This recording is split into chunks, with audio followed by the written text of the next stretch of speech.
Okay, dear students, today we are going to solve some numerical problems from the atomic structure, which is part of our class 11. Here you can see one problem has been given. What is this problem? This problem is talking about the electron energy in a hydrogen atom is given by an equation that they have provided. Here you can see this is the principal quantum number or the number of the orbit, which is given in this form. So now this is the information they have provided, and what we need to find out? We need to find out the energy required to remove an electron completely from the n is equal to 2 orbit.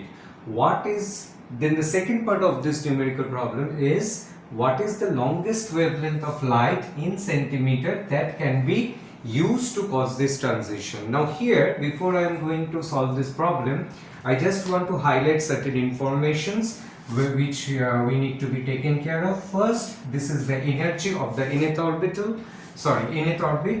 which can be expressed by this equation, and here the electron is going to taken out completely, not from n is equal to 1 but from n is equal to 2. This is the very important information. Sometimes students, they are by default considering n is equal to 1, but here we need to be very careful that they have given the question where we need to remove that electron from n is equal to 2. Okay, then the next part of this problem, they asked us to find out the longest wavelength of the light in centimeter, not in meter. In generally we are getting this value in meter, but here we need to convert it to the centimeter. So these two are the small trick that they have given in this problem, where most of the students take the default value. That means they are taking n is equal to 1 and expressing it in terms of meter, but we can see here it is not 1 but it is 2, and we need to express this value in centimeter. Now how to solve this problem? Here all we know that one equation, that is when there is a transition of electron from one orbit to another orbit, that can be represented by delta E, the change of energy, which can be represented as E final minus E initial. Now here I always recommend the students to write these values within the bracket. The reason is the value for E, they are coming with the negative sign. So if we are not putting this bracket, then sometimes we are making mistake during multiplication of this sign with the value of that energy. Now let's see what is the final and what is the initial orbit in this problem. Here initial value for n is equal to 2, as they have given here. You can see from there the electron need to be taken to the infinite. Okay, now the energy of the infinite orbit, that is this one. So this one I can rewrite in this form so that it becomes little bit easier for you to see the real picture. E infinite minus E2, energy of the second orbit. Now this one, the energy required, the energy of the electron in the infinite orbit, that one we are considering as a 0. So I hope some of you have this information already with you. If you don't have, you can take this value from this numerical problem. Okay, now I am going to calculate this value. How to calculate? They have given this equation, so I will just put this value. What is that value? 2.18 into 10 to the power minus 18. 10 to the power minus 18 divided by n square. So what is the value for n? It is 2. So I am writing 2 square. I hope up to this level all of you have understand what we are trying to calculate. Let me put another third bracket and the unit 2. Now the next step, obviously we need to calculate this value. So it will be 0 minus, this is 4, minus plus, so 2.18 divided by 4 into 10 to the power minus 18 joule. Okay, so next step, we need to divide 2.18 by 4. So I will use my calculator for this purpose, so it will be a little bit easier for me. Okay, so 2.18 divided by 4, the value is 0 plus 0.545 into 10 to the power minus 18 joule. Okay, so if we are adding these two things, the final answer will be 0.545 into 10 to the power minus 18 joule. This is what? This is our ionization energy. Ionization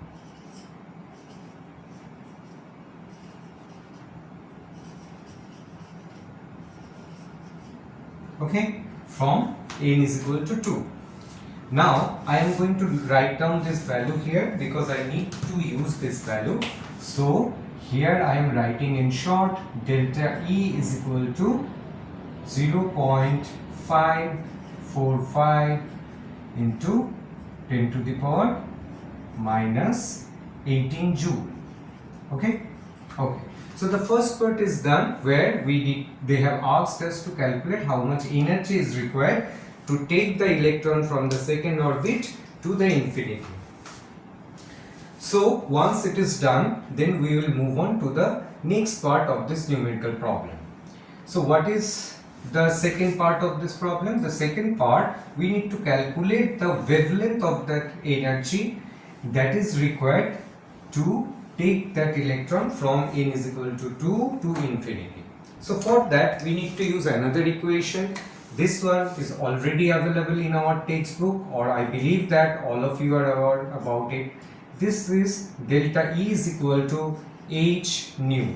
This h is the Planck's constant, nu is the frequency. So this is, here you can see the value of the Planck constant. So this one again can be written in the form of wavelength. If we want to convert the frequency to the wavelength, it is hc by lambda. What is c? C is the velocity of light, which is 3 into 10 to the power 8 meter per second. So now this is our delta E. Using this equation, we can easily find out what is the wavelength of the radiation that is needed to take the electron from n is equal to 2 to n is equal to infinite. So the next part is very simple. Here I will write this value and I will use the Planck constant value and the velocity of light to get the lambda. As simple as that. Okay. So if I am writing the delta E, which is 545 into 10 to the power minus 18, that is equal to Planck's constant 6.626 multiplied by 10 to the power minus 34. I am writing the unit to show you that how the units are nullifying each other. Okay, so here it is our joule multiplied by the speed of light, which is 3 into 10 to the power 8 meter second inverse, okay, divided by the lambda, which we need to find out. So lambda will be is equal to how much? So lambda will be is equal to 6.626 into 3 into 10 to the power minus 34 and 8, that means 34 minus 8, let me write it like that, 626, that means 10 to the power minus 26 divided by 0.545 multiplied by 10 to the power minus 18. Now you see, regarding the unit joule, they are cancelling out, second inverse, second, they are cancelling out, so only the meter is left over. Okay, now we need to divide it. So if we are doing this calculation, it will be is equal to let me use the calculator once again. 6.626 multiplied by 3 is equal to 19.878 divided by 545. So it is coming 36.47. I am taking up to 4th decimal value. I believe that that will be good enough for us, into 10 to the power how much? 26 and plus 18. 26 plus 18, that is 8. What will be the unit? Sorry, minus 8 meter. Okay, so this is in meter. So if we want to go for centimeter, what will happen? It will be is equal to, let me write it here. We know one thing, just this is for some of the students who are not aware about it. We know 1 meter is equal to 100 centimeter. So if we want to convert this meter to centimeter, we need to multiply it with the 100. That means 100 means 10 to the power plus 2, so it will be plus 6. So 36.4734 into 10 to the power minus 6 centimeter. So this is the answer of the second part of our numerical problem. So this is the answer of the second part, and this is the answer of the first part of our numerical problem. Now you see how we are solving this numerical problem very easily, knowing some of the very basic formulas and using the constant values appropriately. If you are able to calculate it without any mistake, then surely you will get the correct answer. Okay. Now I am moving to the second problem.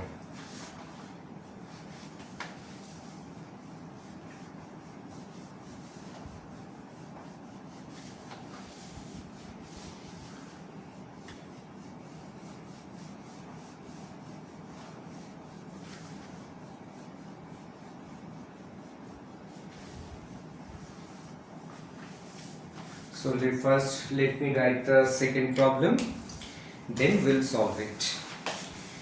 The second problem is quite simple, but there is a very small trick, not trick as such. Let's see. So in the second problem, what they are asking, the second problem is, let me first write it, then I will explain what they have given and what we need to calculate, and I'll show you how to solve this problem very easily.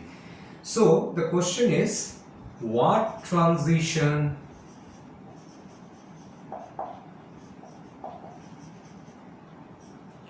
in the hydrogen spectrum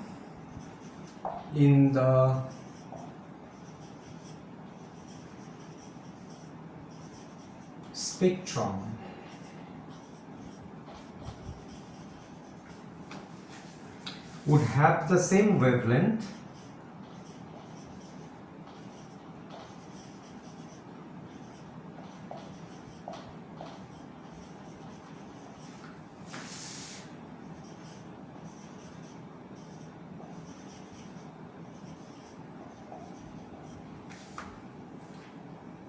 as the Bohr transition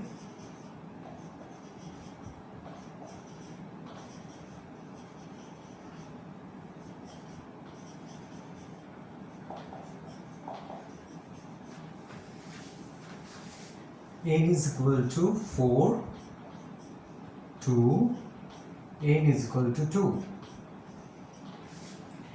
of the helium spectrum.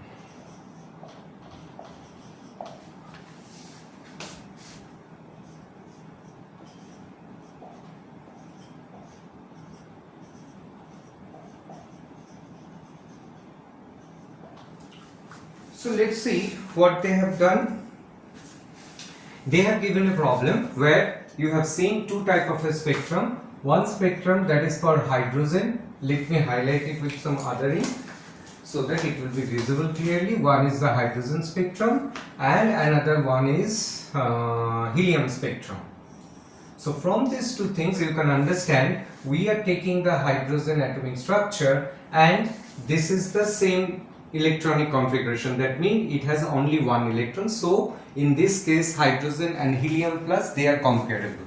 Okay, so first part we have understand, and let's see the next part. The next thing is that what will be the same wavelength for the Bohr transition. Why it is Bohr? Because it is coming to n is equal to 2.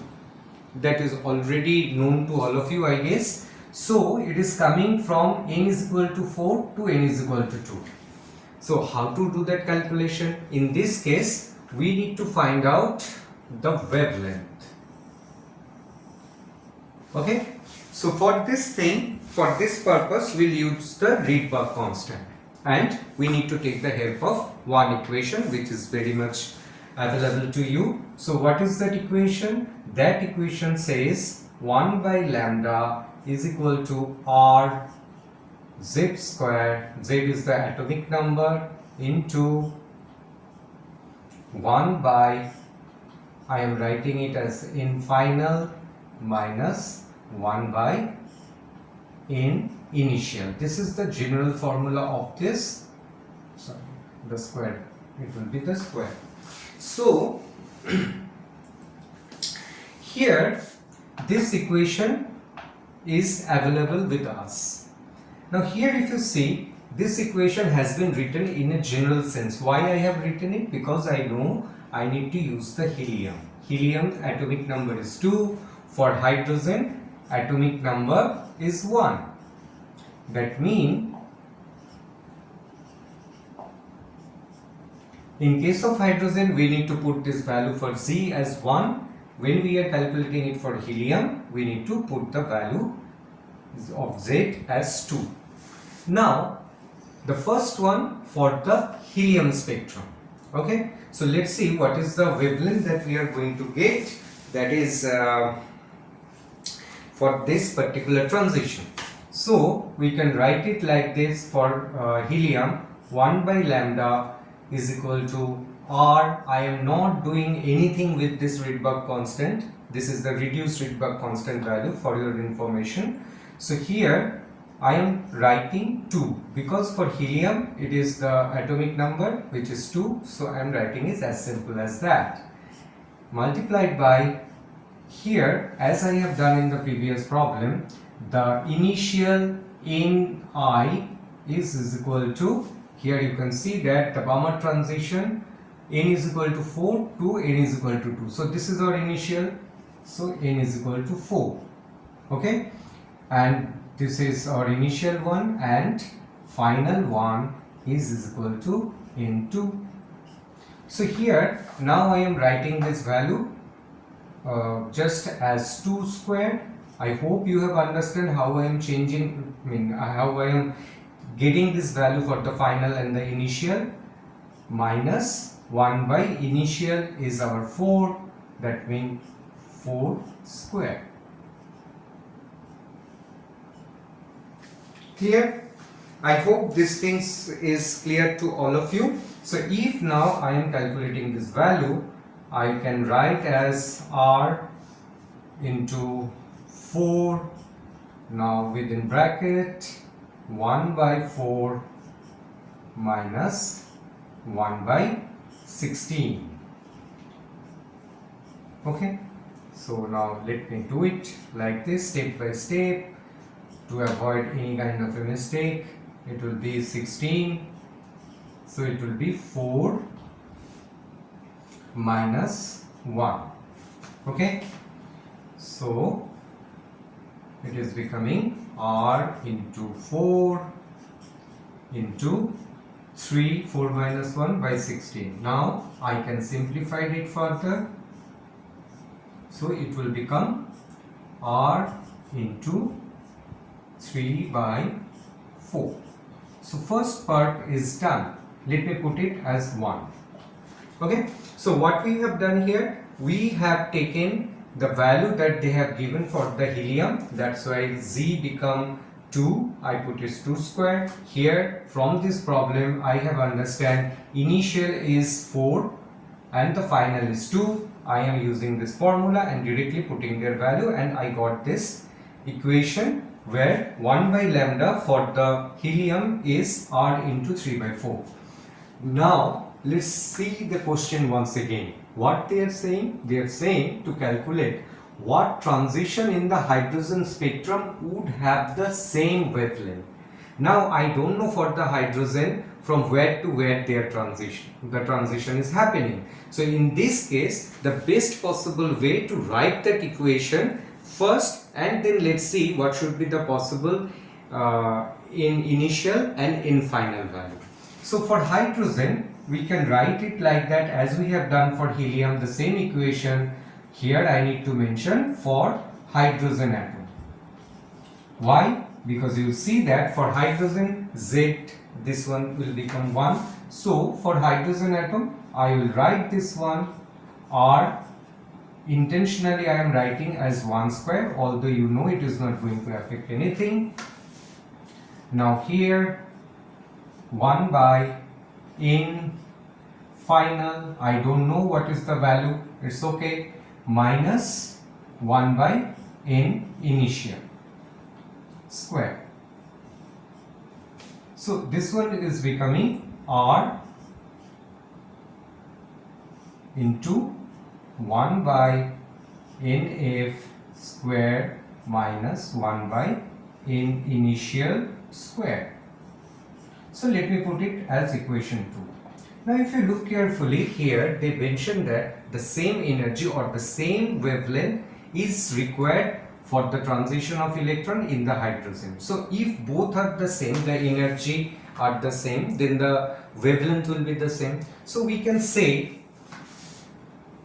let me erase some part of it because we don't know this part anymore. The last line is good enough for us. Okay. So what we can say from the problem, we can write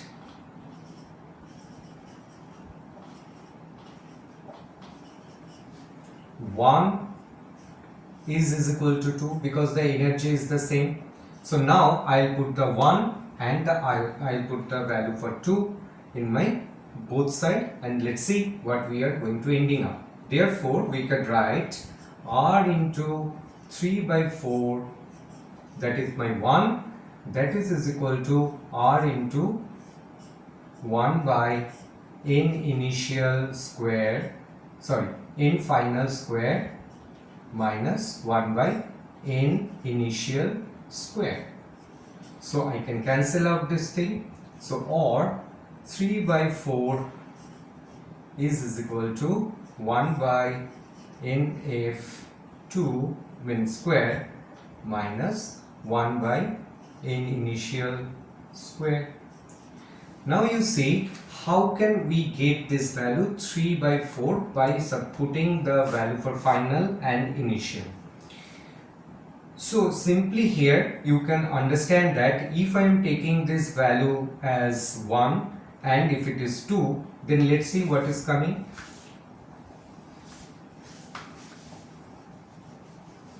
So this is, we need to take the value for n1 and n2 as 1, 2, 3, 4 in ideal situation, and we need to tally that one with 3 by 4.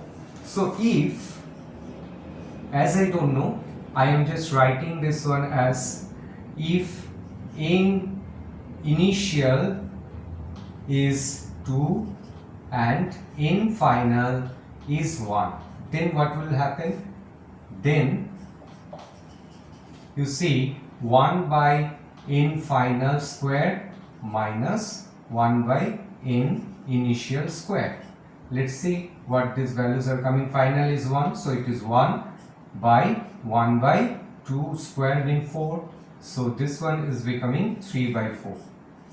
So what we can say, the same amount of energy or the wavelength that is required for the transition of electron in case of hydrogen atom will be 2 to 1. Therefore, our transition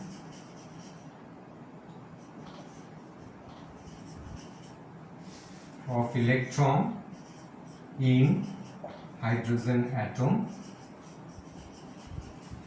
will be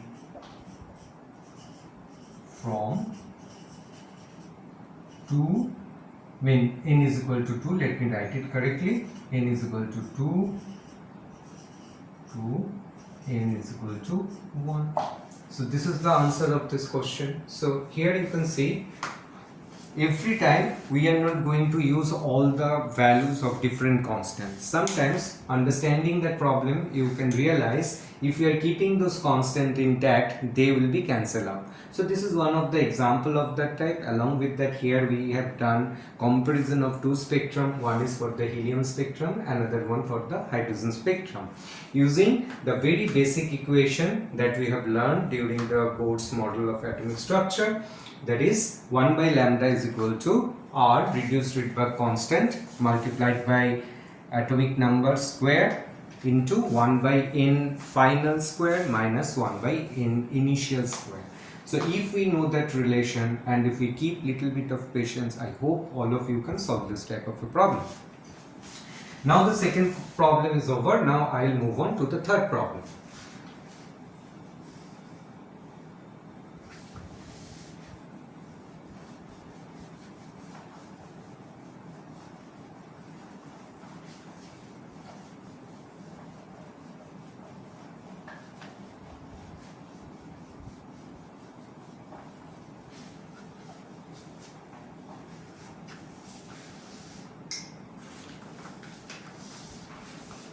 The third problem is,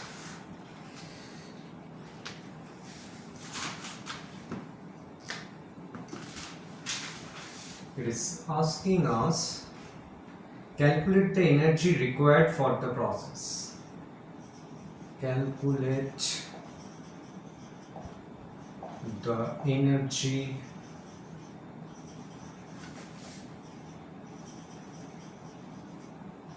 required for the process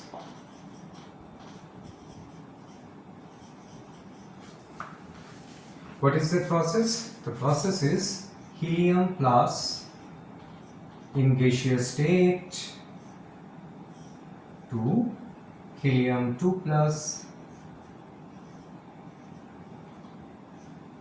gaseous state plus electron. So this is what, this is basically kind of an ionization from helium 1 plus. I am taking one electron out from it. So this is the process for which we need to calculate the energy. So let's see what are the information they have provided. They have also said this ionization energy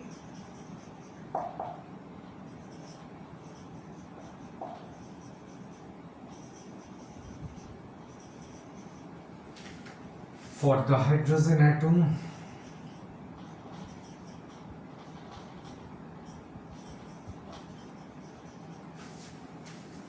in the ground state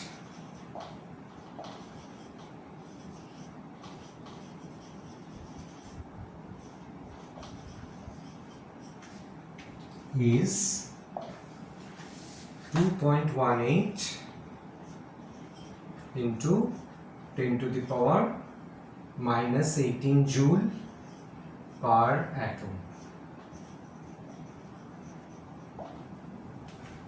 Okay, now let's first understand what is the question.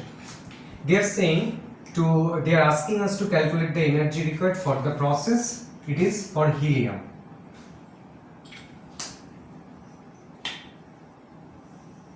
Be careful. Okay, this is the helium He1 plus. That means it contains only one electron. That means it is going to behave similar to our hydrogen atom. Okay, so from H plus they are taking out one electron. That means this is nothing but our ionization. As we have done previously, we have little bit idea about ionization and the energy of that electron in the infinite orbit, which is equal to 0. We already checked that one. So now this is the process for which we need to calculate that energy. Now what are the additional information they have provided to find out that value? They have said this ionization mean what? This ionization mean ionization energy. For what? For hydrogen atom in the ground state. In the ground state mean it is intentionally done that by default mean where n is equal to 1.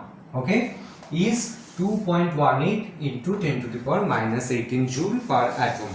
Now here, to solve this problem, as we have seen in the previous numerical problems, we need to know some of the equations. Here we need little bit detailing, that is the energy, how we are calculating the energy of an electron in an orbit.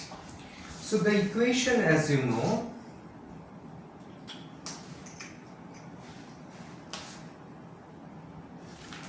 the equation is En, the energy of an electron in an nth orbit, is equal to minus, remember the minus, 2 pi square n e to the power 4 z square divided by n square and h square.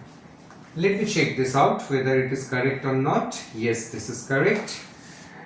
It is sometimes difficult to remember, I understand that, but for all of the students who are appearing for the class 11 exam or the IIT and all those exams, I know it is painful, but we have to remember this one, because if we don't remember these things, there is only one option left.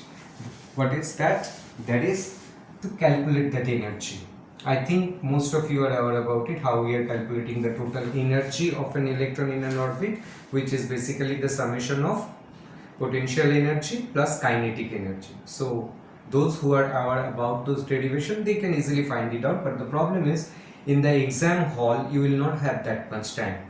So to stay in the safe side, it is better to remember this formula. Okay, and whenever you are remembering this type of a formula, remember it completely. Don't take it as one. In your memory, when you are going to keep this formula, keep it in this form with the value of C. Okay, so now once this equation is known, let's see what we can do.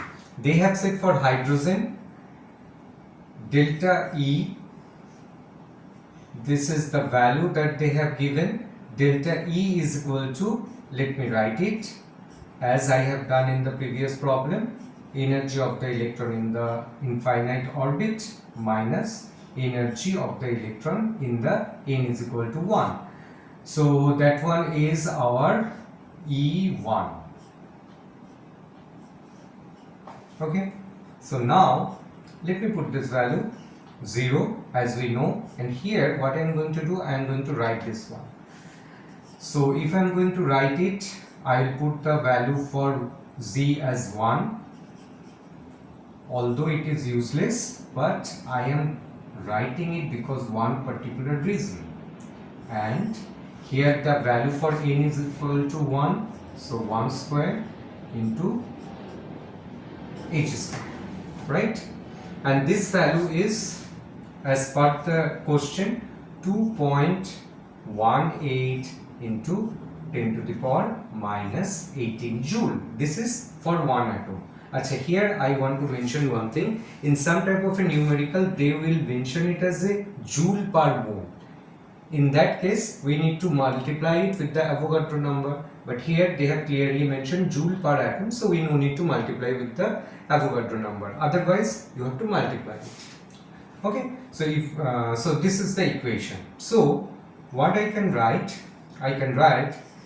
I'm just going to simplify it little bit. 10 to the power minus 18, that will be is equal to minus 2 pi square m e to the power 4 divided by h square. Okay, I need this formula. Otherwise, unnecessarily we need to calculate or we need to use different constants which may create some error in your problem. So to avoid those things, I am going to keep it as such. Now let's see for the helium He plus to He2 plus. So this is also the same ionization energy. So for helium,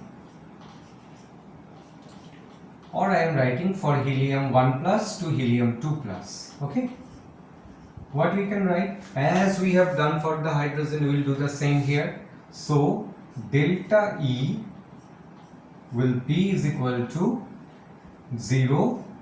I am writing once again, E infinite minus E 1. So here the value is 0. Okay. Now here, as I have done, I will put the same thing here. So it will become 2 pi square m e to the power 4. Now you see the z will come to play. So this is our 2, that means 2 square divided by n, that is 1 square into h square. So now you see how I can write it. I can write it as, I am taking this one at the front, so 4 multiplied with 2 pi square m e to the power 4 by h square. Now you see the value of this. I got this one for the hydrogen, that's why I didn't use the value of this different constant. I keep it intact. So here I can write as this. So I know what is the value of this. Just this portion. I know this value. This value we got 2.18 into 10 to the power minus 18. Okay. So what will be the delta E here? Now you see how easy it is to get that value without using the value of different constant. Delta E will be 4 multiplied with 2.18 into 10 to the power minus 18 joule. So now you see how easy it becomes. 8.72 into 10 to the power minus 18 joule. So this is the answer of the given question. Okay. So here we have learned one particular thing, that sometimes it is better not to use the value of this constant. So altogether, when you will practice more and more numerical problem, you will realize that in some cases we need to use this value. Sometimes we used to remember this thing, Rydberg constant value. Sometimes it is better not to use them, because this type of situation will arise where we'll get altogether the value of this constant, and somewhere we need to use it. As we have seen here, I put the atomic number here, I bring it at the beginning.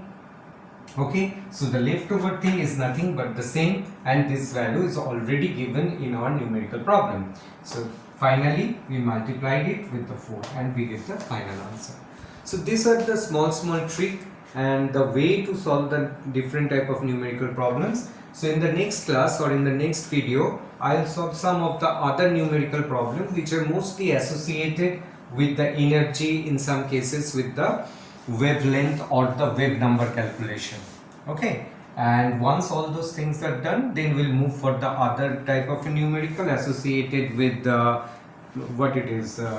photoelectric effect, then Heisenberg's uncertainty principle and the de Broglie's equation. In those problems you will see that they are mixing all those things together and making the numerical little bit lengthy, but I believe that if we are following those questions correctly and if we know what those things are and if we are aware about these different equations, we can easily solve those numerical problems. So that's all for today's. In the next video we will solve some more numerical problem associated with the Bohr structure.